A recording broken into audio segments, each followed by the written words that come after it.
Well, Kevin McCarthy may be the weakest and least smart man to ever serve as Speaker of the House, but it would be grotesquely unfair to call Kevin McCarthy the stupidest man who ever occupied the Speaker's office.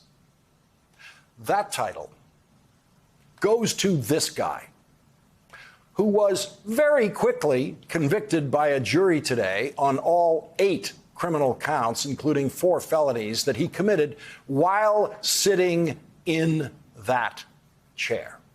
He stupidly thought he was sitting in Speaker Nancy Pelosi's chair in her office, but he was actually sitting at the desk of Emily Barrett, who served as Speaker Pelosi's Director of Operations and now works for House Minority Leader Hakeem Jeffries.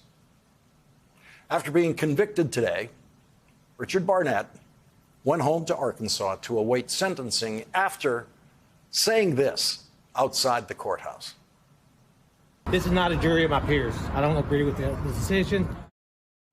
If by jury of his peers, Mr. Barnett means white Trump voters in Arkansas, then he should have not committed crimes for Donald Trump in Washington, D.C.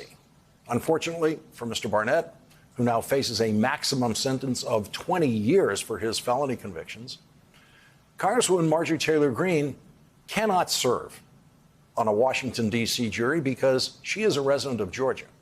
She recently said that if she had organized the January 6th attack on the Capitol, everyone, quote, would have been armed. That provoked no response from Kevin McCarthy. That was perfectly okay with him. There was a time not long ago when a member of the House of Representatives would be expelled for saying something like that, way back in the pre-Trump era of the House of Representatives. But now, in Kevin McCarthy's House, Marjorie Taylor Greene is getting rewarded after saying that. She is getting her choice of committee assignments after having been removed from committees in the last Congress when Speaker Nancy Pelosi led a bipartisan vote on the floor of the House to remove Marjorie Taylor Greene because, among other things, as the New York Times reports today, she had questioned whether a plane really flew into the Pentagon on September 11th, 2001, and endorsed the executions of Democratic politicians, including Speaker Nancy Pelosi and President Barack Obama. In that same New York Times report, Kevin McCarthy lands another entry right on the front page of the New York Times, another entry in the record books for the strangest and most stupidly phrased things ever said by a Speaker of the House. Kevin McCarthy is actually quoted in the New York Times today saying, "I will never leave that woman. I will always take care of her." And he was not talking about his wife of 31 years, the mother of his 2 children. Kevin McCarthy can only hope that no one back home in Bakersfield, California was reading the New York Times today, because when he said, "I will never leave that woman," he was talking about her. He was talking about Marjorie Taylor Greene. One of Kevin McCarthy's marriage vows in his political marriage to Marjorie Taylor Greene and other Republican extremists in the House is that he will fire Congressman Adam Schiff, Congressman Eric Swalwell, and Congresswoman Ilhan Omar. Of course, the big problem with him firing a member of Congress is the Constitution. He can't do it. What he meant when raising money on the idea that he would fire these members of Congress is that he would prevent them from serving on the Intelligence Committee and the Foreign Affairs Committee. Today, the House Minority Leader Hakeem Jeffries struck back at Kevin McCarthy for trying to deliver vengeance to and for Marjorie Taylor Greene by knocking these 3 Democrats, who will join us in a moment, off of these committees. Leader Jeffries addressed the issue of the Intelligence Committee specifically because the Speaker of the House does have the final approval of that committee, because it is a select committee, and he has the final approval of the members of both parties of the Select Committee on Intelligence. Leader Jeffries said, in the 117th Congress, 2 members were removed from their committee assignments after a bipartisan vote of the House found them unfit to serve on standing committees for directly inciting violence against their colleagues.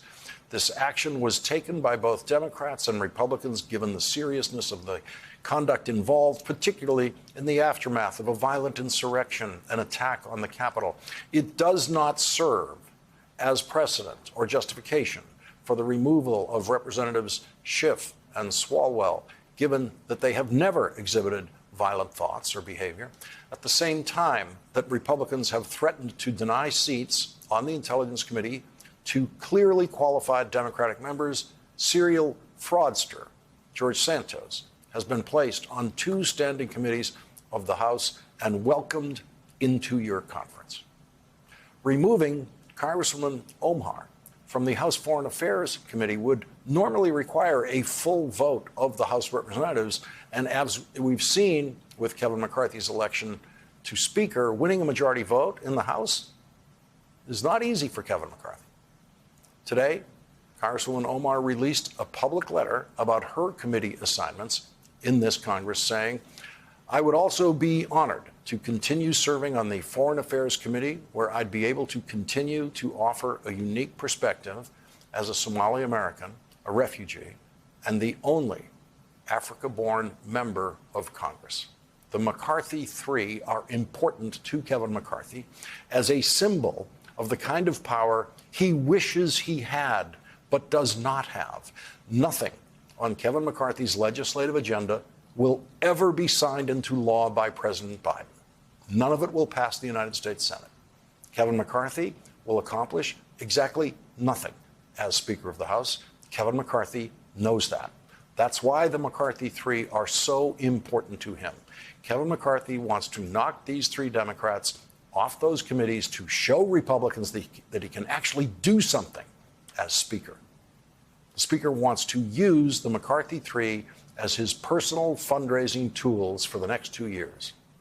No Speaker has ever reached so low to try to accomplish so little because he was incapable of accomplishing anything else.